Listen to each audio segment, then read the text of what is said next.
नमस्कार. आज मी पुरणाची धोंडी बनवत आहे.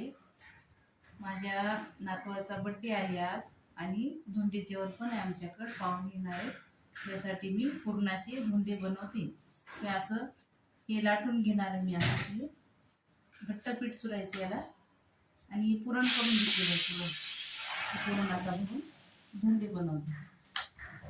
हे असं लाटून पोळी घेतली आणि या झाकणानं किंवा वाटीनं कसं काढायचं असं असे थोडी काठ दाबायची आणि याच्यात पुरण भरायचं.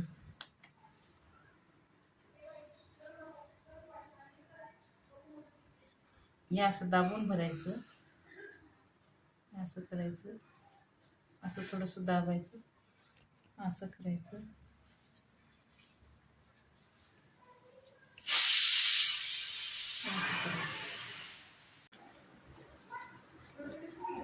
ही बघा, पुरणाचे धोंडे असे तळून घेतलेले आहेत. आता आमच्याकडे पाहुणे येणार आहेत, त्यांच्यासाठी मी तयारी करून ठेवली. माझ्या नाताचा बर्थडे पण आहे. यासाठी आज पुरणाचे धोंडे लेकींना द्यायचे असतात, जावायला द्यायचे असतात, देवाला द्यायचे असतात. 33 करायची लेकींना आणि देवाला पण. नक्की करा. नमस्कार. आज मी म्हणजे चिकाचा खरवस बनवणार आहे. हे गाईचं दूध आहे चिकाचं, म्हणजे पहिल्या दिवसाचं दूध असते ते गाय विल्यावर ते दूध आहे. हे घट्ट याच्यापासून खरवस बनवत असतात, छान लागते. आणि हे अर्धा लिटर दूध आहे. हे अर्धा लिटर दूध आहे. त्याच्यात पावशेर आपलं कच्चं दुसरं दूध टाकते मी म्हशीचं. हे दोन्ही मिक्स करून याच्यात एक गूळ टाकते. ही खिसलेला गूळ आहे, अर्धी वाटी गूळ आणि विलायची पावडर. मी गॅसवर ठेवलेला आहे मी. आता याला उकळी आली की एका भांड्यामध्ये आपण टाकून हे सगळं गूळ हे मिक्स करून घेऊया. हलू नको. हे आता गूळ टाकला, गूळ सगळा विरघळलेला आहे. आता हे आपण याचं ढोकळ्याचं पात्र आहे, मी त्याच्यात टाकते. मी कुकरच्या डब्यात पण टाकू शकता. आणि त्या कढईमध्ये पाणी ठेवले उकळायला.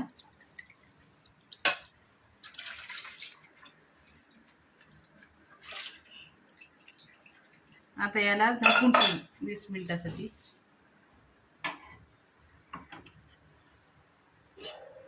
आता याला असं पॅक झाकून ठेवायचं 20 मिनिटासाठी. थोडासा असा गॅस थोडासा फुल करायचा नाही, जास्त कमी करायचा, अर्धा गॅस ठेवून 20 मिनिटं होऊ द्यायचं. हे बघा, हे खरवस असा तयार झालेला आहे. आता याला काय झालं, मी गाईचं दूध असल्यामुळं थोडंसं पातळ वाटू लागला मला, म्हणून मी 1 तास फ्रीजमध्ये ठेवला होता. आता फ्रीजमधून काढला आहे. त्याच्या वड्या करून घेऊया. हे का वड्या घट्ट झालेला आहे, त्याच्या वड्या छान काढून घेऊया.